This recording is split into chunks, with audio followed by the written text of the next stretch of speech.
Okay, so for Siege, for this rotation, I'm going to be taking on Skinwalkers only. So let's have a look at what that looks like, what my options are, and how we're going to build it out. We'll do this live, we're doing this real time, and we're going to be switching back and forth to the optimizer as well. So in game, I have selected everything as Skinwalkers only, and I'm just checking. Here we need to have this selected over to Firefox. There we go, and we'll be able to switch back and forth. There we go. So we these are our options for Skinwalkers. So if we want to go for a speed team, we're going to need a speed booster, and that's going to be Loriaka. So she'll be leading the way as a speed booster. We'll want a speed aura as well. And considering it's for Siege, that means we have the option of Razzlevarg, who has an in all battles speed aura. Uko, who has the same 20% in all battles aura. Or that's pretty much it after that. Now we can obviously filter it and see who has speed auras. We do have Wukong there, but that is an arena aura, so that is no use to us. Now, so we have our speed lead. So then what we can go with is obviously somebody to follow up on that. So that will be my fastest champion, Loriaka. Then we're going to go second fastest is going to be Razzlevarg in with a nuke. Now these aren't built at the moment, so we'll be building these out now and taking them for a little bit of a road trip after that. So looking Loriaka into Razzlevarg, and then maybe Mezamel in probably Stone Skin and Lethal, maybe something like that. So there is a little bit of survivability there. Remember, the only thing we have to worry about will be Skinwalkers, because we're not going to have any other opposition. It's going to be a Skinwalkers only position, so we're not going to have to worry about the likes of our Mans or Arbiter or a lot of the other fast champions that you would usually expect. Now, so 1, 2, 3, probably Uko, then in Stone Skin to revive or strip, or potentially Wukong. We could also go with a fully Stone Skin Coroner and let him, let's see, counter attack any enemies under decreased attack, decreased defense, or decreased speed, which could be quite nice. Fully in Stone Skin, I think that could be really, really good. Leave him in 2 turns Stone Skin. Have a Wukong maybe on the team as well. Now, if I had Bolint there as well, I'd probably build out Brachus, because I think there's a good synergy with his A2 with Bolint, who increases damage for every hit of a multi-hit skill as well. Now, there's other ways we could go here too. If we don't want to go direct damage, we could go with Bombs in Nishak there, who pairs especially well with Loriaka, because she'll provide the increased accuracy. Now, do we have an increased attack to go with that as well? I believe we do. I think it's Brachus maybe. Okay, so increased attack. Hafaris gives us increased attack and crit rate. Okay, I wasn't aware of that. That's good to know. Scabrius does it on himself, is it? Just on himself. Mezamel is just on herself, and then Brachus is on the A3 on all allies for 3 turns. So that could be pretty nice as well, but I think I'll go with the ones outlined first. So let's take that away, and I'll show you the builds now. And we're back. So we have our team set up, and let's have a look at them here now. So we have Great Hoof Loriaka. We have her coming in at a whopping 394 speed. Decent bit of accuracy, nothing to write home about, but it'll do the job. The rest of the stats don't really matter too much. It is all about her speed. That's why we want her there. She's in the lead. Then we have coming in Razzlevarg. Razzlevarg got a bit of an upgrade. So he's lowered his speed actually, but he has increased his overall damage. And that is looking at a 307 crit damage, nearly 7,000 attack, and 293 speed. So actually almost 100 speed slower than Loriaka, which may be a problem, and I do worry about that. Then we have Mezamel Luperfang coming in at 250 speed and lots of damage there. Only 70% crit rate because she will self buff. 286% accuracy, 7,200 attack.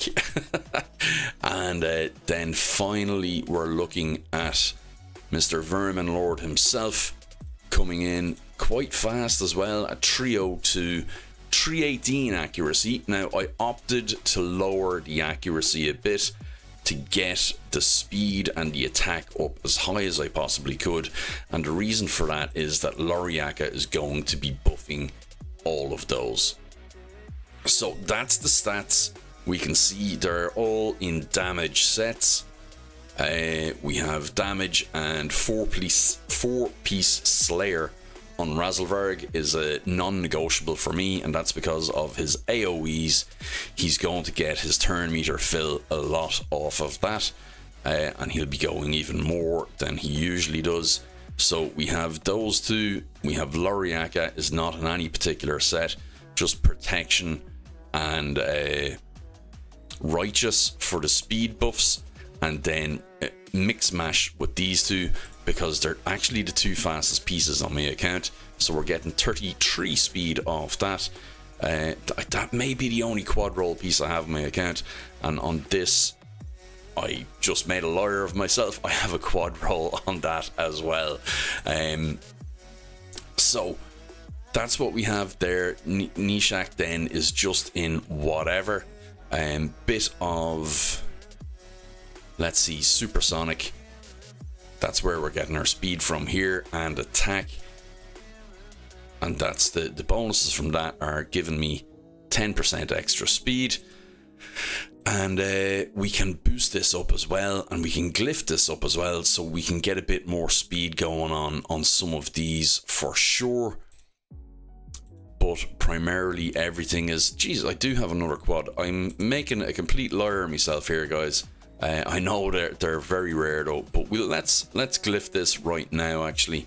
While we're here, we'll throw a glyph on that, and we'll throw an attack glyph on that as well.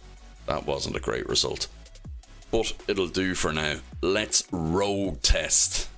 Okay, so we're over to arena. Now it is Sunday night, so the competition could be fierce, but let's have a look at what we can do with this team. Now obviously it's Skinwalkers only when it's in position, so we're not going to worry too much about open teams, if you know what I mean, because it's not really representative of what we can and will be doing on the night itself, or when Siege is live.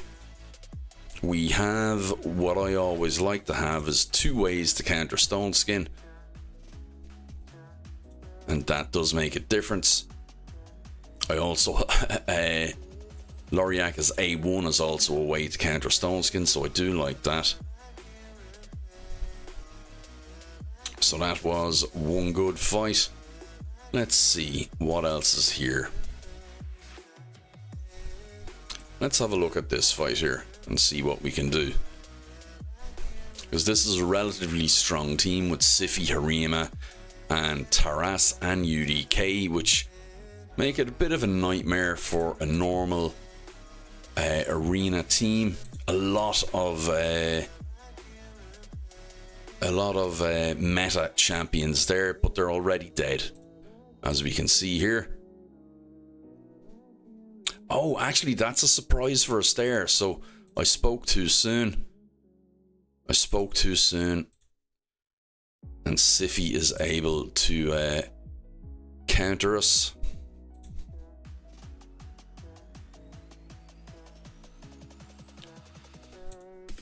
So once Harima is gone, and hopefully she will be, we should be home and dry. May even strip some of this. No.